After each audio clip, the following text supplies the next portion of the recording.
my goals are clear. I'm trying to provide a better life for my kids. I'm trying to, I remember literally going into work with my mom when she would go into work on Saturdays, and I would literally like sit in the break room at the factory, or if they had to make up some extra hours, or she couldn't find a babysitter, or whatever. That's what I remember. I remember going to Aldi's and Walmart with my mom, and she had a notebook and a piece of paper, and we would literally have like $60 to spend groceries, and she would keep track to the penny on what she was putting in the cart.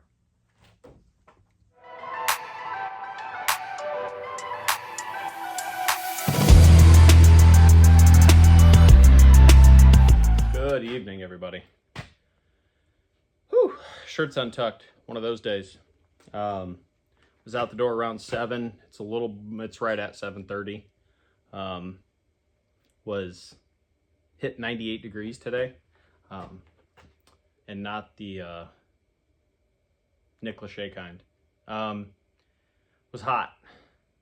Fortunately, I had some commercial stuff split up today, so started my day off with fourplex for roaches, then went and killed some rodents, killed some mice, then had some commercial work, then summer solution, more commercial work, then went and treated a beautiful home on Lake Wawasee, and then ended back closer to home with some more summer solutions.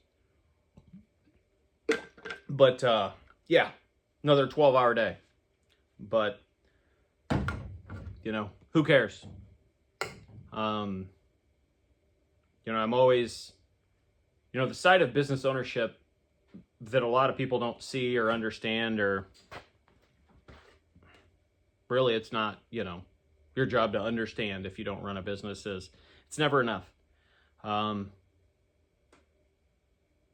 talked about this before. I don't sleep well, especially this time of year. We're still playing catch up. Now we had all 3 trucks going today, which is great.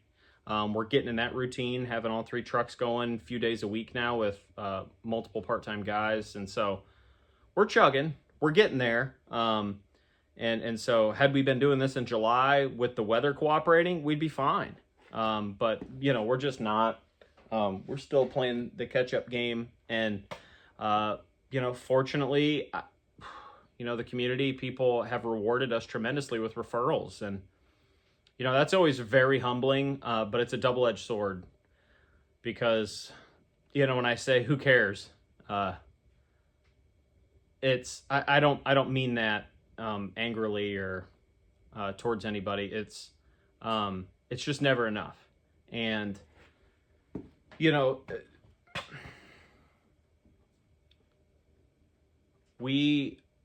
I average,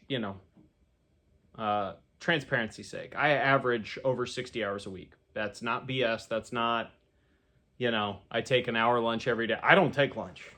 I literally don't. I don't take lunch. So if I'm working 60 plus hours a week, that's probably damn near 60 plus hours a week of productivity. And that's built out of necessity.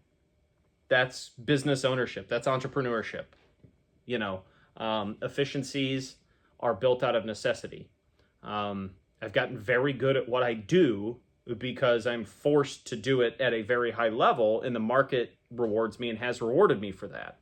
And, again, training new technicians, it always reminds me, and it's always humbling, because, I've got my 10,000 plus hours.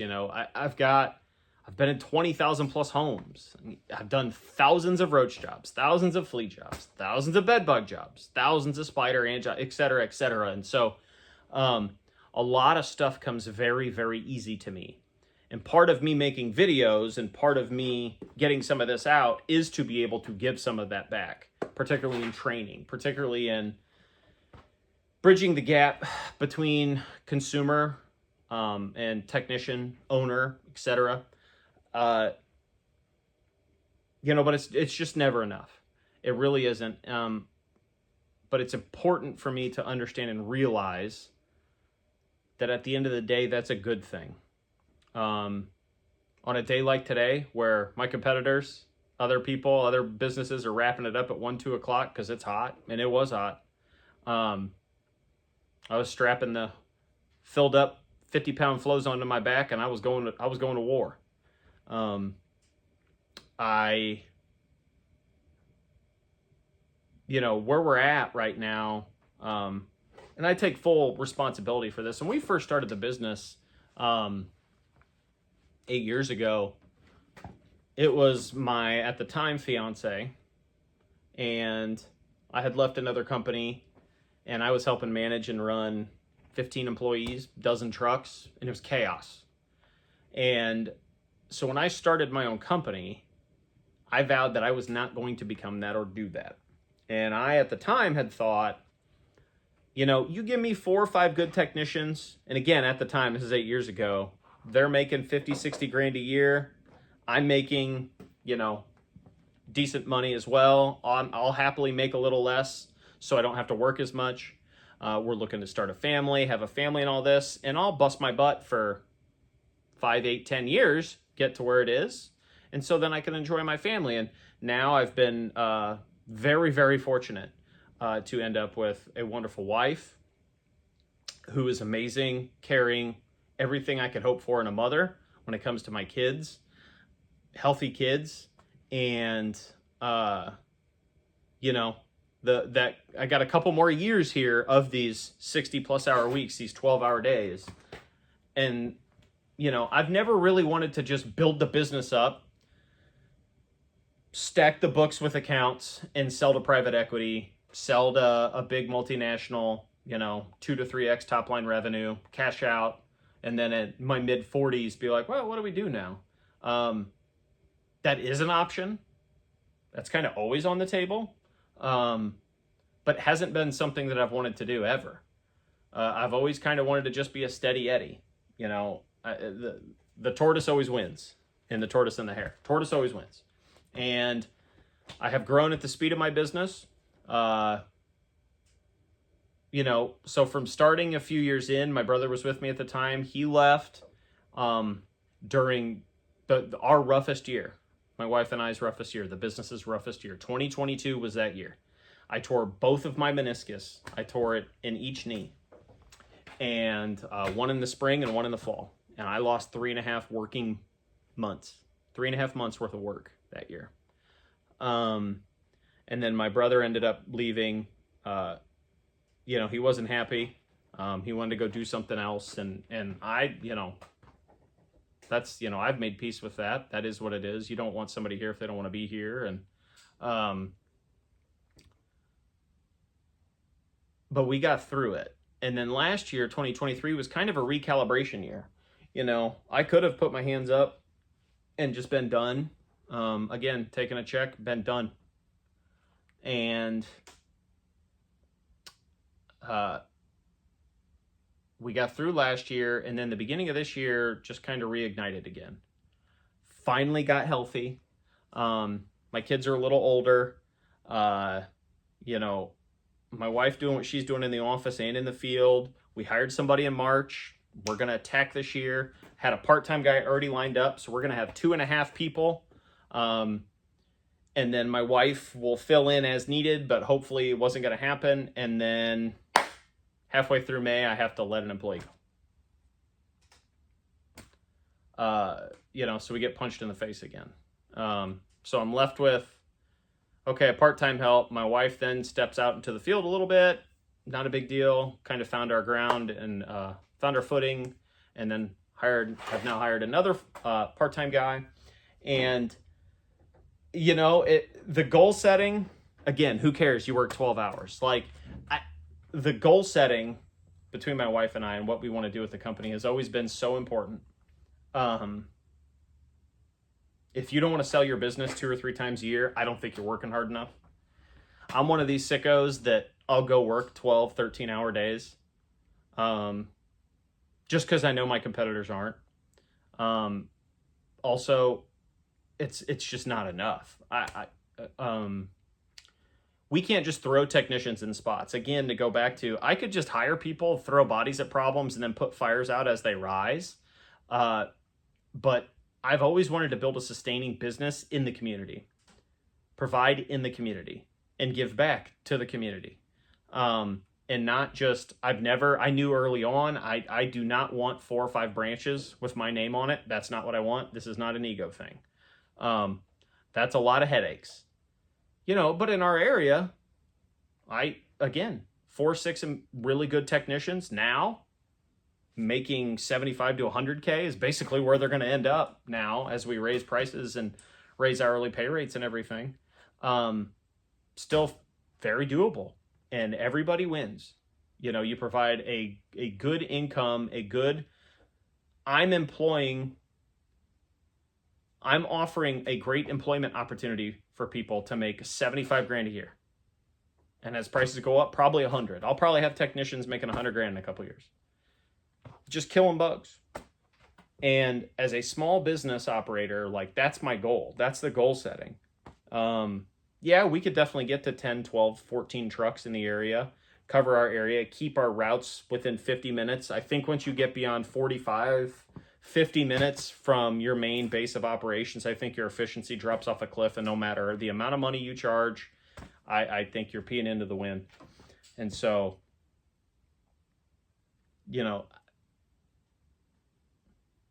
it's just never enough. It's tough.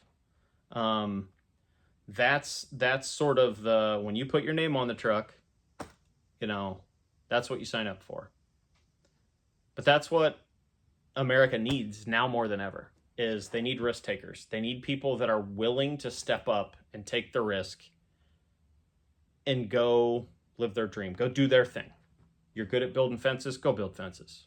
You're a great deck builder, go build some decks. And, I'm not doing this to impress anybody. But I do think there is pride, and certainly I can hold my head up high knowing that I'm leaving it all on the field. I'm working as hard as I can. I'm fortunate to have some technicians that they work as hard as they can too. And they know that they're recognizing they're part of a team and they want to help. And, that's endearing. My customers, the last one I just left, 6:30, 6:45 at night, telling them, sorry, we're running late, sorry, we're behind, but we're trying. And hopefully that comes through, when it's 6:30 at night and you're standing at their doorstep and trying to make sure that they're taken care of. And, but my wife sent me a video of my kids. They were going to her parents. They were going to swim. And, again, that's what it's all about. That's my goal. I really don't care what other businesses, what other people, I don't care. I don't stand up and cheerlead and say, look at me, look at me. I do it for them. Again, I've hit the lottery. And, this feeling of it's never enough, always gets quelled and put down when I come home at night and, my kids are beyond excited to see me. They run out. They can't hug me. They know they can't hug me because, chemical and treating all day, but they want to tell me about their day, and are just constant chatterboxes, and get up in the morning. We have 15, 20 minutes, sometimes 30 minutes in the morning before I have to leave, 6 days a week.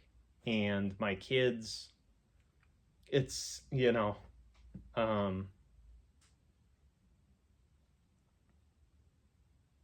gotten to the point where they ask, are you working today? And they just assume I'm working every day. And I think there's a few lessons to be learned there, hopefully providing a wonderful lesson to them on the opportunities are endless. And if you want to put in the work, it's there for anyone. And 2, loving them unconditionally and their unconditional love to me. But I'm also not going to miss them growing up. I bass fished for a long time. I sold my boat. I did a lot of things. I put my ego to the side because I recognized it was time to be a dad. It was time to be a business owner. And, this refocusing of things in the last year or so has really put things in perspective. Again, that goal setting. So it's a catch-22. Why do I work so much? Well, because of my kids, my family. Is it tough to get up and go work on Saturdays? Once you get used to it, it really isn't. But I think people waste way too much time doing a bunch of unfulfilling things that have a return of zero. Whether that's familiar return, whether that's monetary return, whether that's good for the soul. But again, it always feels like it's never enough for the customers, and then it feels like it's not enough for the kids. But these are what we choose. The employment issue is getting solved. We're getting accounts caught up. It's very stressful. It's the end of the year. We have work sitting, waiting to be done, and it's never enough. But who cares? I chose to put my name on the truck. But having a very supportive family and then cherishing and spending that time with them when you can, I think is the most important thing. That's how I can work 60 plus hours a week. I've had people go, I don't know how you do it. And I'm like, well, you just go work. But my goals are clear. I mean, I don't, that's why it's confusing to me sometimes. Like my goals are clear. I'm trying to provide a better life for my kids. I'm trying to, I remember literally going into work with my mom when she would go into work on Saturdays, and I would literally sit in the break room at the factory. Or if they had to make up some extra hours, or she couldn't find a babysitter, or whatever. I mean, that's what I remember. I remember going to Aldi's and Walmart with my mom, and she had a notebook and a piece of paper, and we would literally have $60 to spend groceries, and she would keep track to the penny on what she was putting in the cart. And I've brought this up to my wife many times, but we go to the grocery store, I'm very fortunate. My wife is very frugal, very responsible with money. And she'll be like, I'm sorry, I spent $35. She says it jokingly. But it's and I told her one day, I just said, this was a couple years ago. I said, you know how I know we've made it? Because we don't look how big the grocery bill is. We live responsibly. We live well within our means. We provide ourselves a good enough living. And that's what it's all about. That's what business ownership is to me. That's what entrepreneurship is to me. Providing, giving back. I'm fortunate enough that my job, my career as a pest control technician solves a real world problem. I don't just stand at an assembly line and make widgets for X billion-dollar company. Soul-sucking job. Couldn't do it. Kudos to you people that can. But I have real world results and that reward system where I'm going out and solving a problem for somebody that has a hornet nest hanging by their playground. They've got roaches, they've got bed bugs, they've got fleas. I'm providing a solution. I have real world tangibility for my services, and that's very rewarding as well. And so, long rant video, long day, 12-hour day, 12+ hour day. But overall, I just think goal setting is important. I know my why. I know why I can go sweat and lose 5 pounds in a day and go work and go get it done. And I also consider myself very fortunate to be in the position where I get paid pretty well for what I do. And that's also pretty, I feel very lucky. But yeah.